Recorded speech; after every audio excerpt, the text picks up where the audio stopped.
Alors bonjour à tous, bonjour à toutes, bonjour disciples. Bienvenue à notre chaîne à la découverte de la parole. Aujourd'hui, nous continuons de belles dynamiques dans Exode chapitre 13.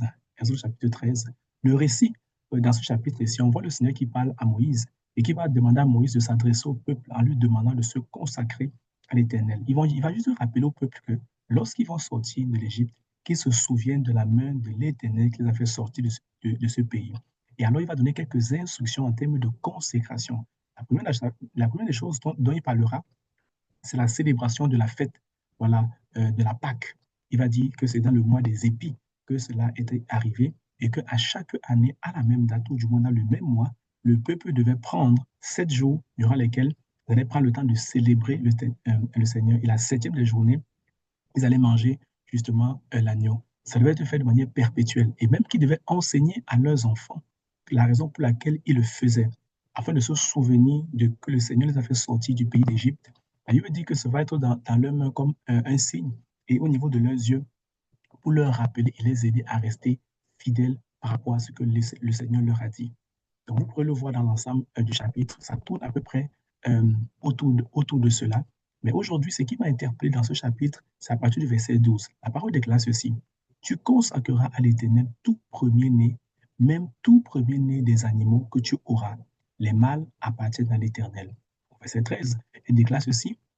Tu rachèteras avec un agneau tout premier-né de l'âne, et si tu ne le rachètes pas, tu le briseras la nuque. Tu rachèteras aussi tout premier de l'homme, tout premier-né de l'homme parmi tes fils. Alors le Seigneur est en train de dire à Moïse, parle à mon peuple et dis-leur qu'une fois qu'ils vont arriver au pays de Canaan, au pays des Philistins, des Jésusiens, il y a quelque chose qu'ils vont commencer à faire qu'ils ne faisaient pas avant. C'est qu'ils vont commencer à consacrer tous les premiers-nés. On parle autant des animaux, on parle autant des hommes. Ça veut dire quoi? Ça veut dire que si, par exemple, vous aviez un troupeau et que peut-être vous avez des vaches, le premier petit que la vache mettra au monde est consacré à l'Éternel. Alors ici, c'est quoi la consécration? Il ne s'agit pas de prendre le petit de la vache et de le garder quelque part dans un hangar, non, de manière spécifique. C'est que le petit allait être offert en sacrifice à l'Éternel. Et quand il dit, vous consacrerez les premiers-nés parmi les hommes, qu'est-ce que ça veut dire? Ça ne veut pas dire qu'il fallait que l'être humain aille sacrifier son enfant sur un autel. On ne demandait pas au peuple de tuer tous les premiers-nés au niveau des êtres humains, non. Mais on a te dire que tous les premiers enfants devaient être mis de côté, comme consacrés à l'Éternel. Il fallait savoir que ces enfants-là, sur eux, il devait y avoir une destinée singulière. Ça veut dire quoi? Ça veut dire que, par exemple, un, un père de l'époque qui, la plupart d'entre eux, étaient beaucoup dans l'élevage, pouvait avoir des enfants. Il pense que son premier fils va s'occuper de la ferme par la suite. Humainement parlant, c'est comme ça qu'au départ, il devait penser. Mais quand Dieu a dit consacrer, ça veut dire que tu ne pouvais plus baser l'avenir de l'entreprise familiale sur cet enfant qui est premier, parce que le premier qui est consacré à Dieu, Dieu pouvait l'appeler à une destinée qui était outre être berger comme son père était. Donc l'enfant en lui-même devait être appelé à une destinée différente. C'est avec les autres enfants qu'on peut se permettre de faire ce genre de projet-là. C'est un peu la notion un peu de consacrer, c'est-à-dire qu'il appartient vraiment à l'Éternel. Dans la suite des Écritures, vous verrez que dans certains cas, il y a des enfants qui ont grandi quasiment au temple, c'est-à-dire qu'on les a consacrés depuis qu'ils étaient petits, à l'exemple, par exemple, de Samuel. Bref, je reviens sur le texte. Il dit que tous premiers-nés vont être consacrés à l'Éternel. Et à partir du verset 13, il y a quelque chose qui est quand même, qui nous interpelle. Regardez, il dit, tu rachèteras avec un agneau tout premier-né de l'âne. Pourquoi racheter l'âne alors que vous avez déjà vos ânes? En vérité, il est en train de dire à son peuple, dans le pays où je vous fais rentrer, si vous avez un voisin qui a également un troupeau, vous devez racheter tous les premiers-nés de son troupeau. C'est ça la notion de rachat ici. Parce que son peuple, qui lui consacre déjà tout le premier, autant dans les enfants que dans les troupeaux, n'ont pas besoin de racheter quoi que ce soit.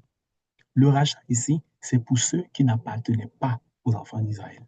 Donc, s'ils avaient un voisin qui avait une ferme, qui avait une bergerie, les enfants d'Israël devaient aller au niveau de la bergerie de ce voisin-là et racheter tous les premiers-nés afin que la loi de la consécration des prémices soit appliquée sur toute l'étendue du territoire. Et toujours dans le verset 13, le Seigneur dit par la suite que tu rachèteras aussi tout premier-né de l'homme parmi tes fils. pourquoi la notion du rachat vient encore? Pourquoi on aurait besoin de racheter un homme parmi les fils? Non, en fait, c'est simple. C'est juste qu'à l'époque, il y avait souvent les familles esclaves. Si, par exemple, vous aviez volé, vous aviez emprunté de l'argent et que vous n'êtes pas en mesure de rembourser votre créancier, ce qui arrivait souvent, c'est que plusieurs tombaient sous le joug de l'esclavage vis-à-vis de la personne à qui elles avaient emprunté de l'argent. Par conséquent, quand un homme tombait sous le joug de l'esclavage, toute sa famille était esclave avec lui. Dieu est en train de dire, si un enfant, l'un des fils d'Israël, voyait son frère être esclave de quelqu'un, il fallait qu'il aille racheter la libération du premier enfant, du premier fils de son frère. Pourquoi? Parce que si toute la famille demeure esclave, alors cet enfant qui est premier ne sera pas consacré à l'Éternel, il va être consacré à celui à qui les parents sont esclaves. Il va travailler pour cette personne, alors que ceux qui sont consacrés à Dieu doivent travailler pleinement pour les intérêts du royaume en accord avec la volonté de Dieu. Autrement dit, ce texte nous révèle une chose, c'est que Dieu a donné une instruction à son peuple de consacrer tous les premiers-nés. Mais en arrière, la pensée de Dieu était que sur toute l'étendue du territoire, là où son peuple allait vivre, que cette loi soit respectée.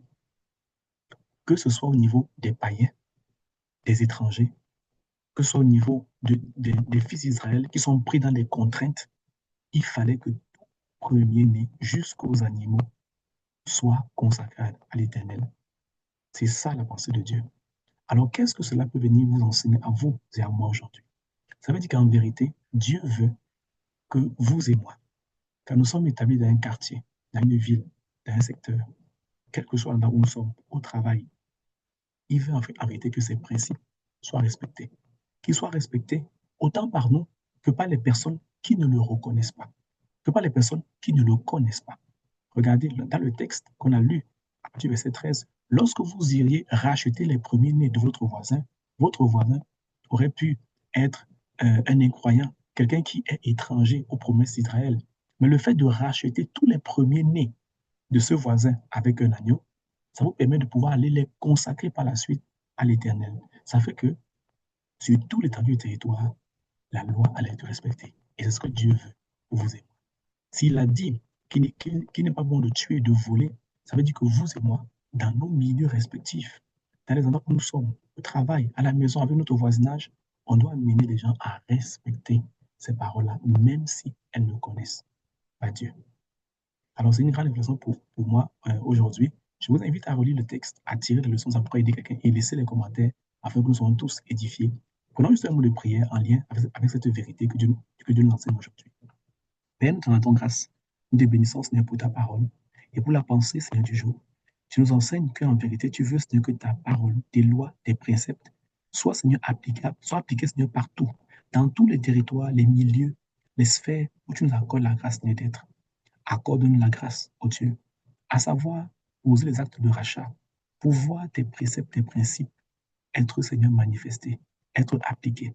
Ne nous laisse pas, Seigneur, simplement les appliquer à notre niveau, mais donne-nous, Seigneur, de les vulgariser, afin que sur toute l'étendue du territoire, du secteur, de l'entreprise, dans le lieu où mon frère et ma soeur, Seigneur, se trouvent, que tes lois, tes préceptes soient respectés et que ton nom soit glorifié. Merci, Père, ce que tu entends, ce que tu écoutes. Au nom de Jésus, nous t'avons prié avec action de grâce. Amen. Alors, merci, disciples. On se voit à la prochaine vidéo. En attendant, restons bénis.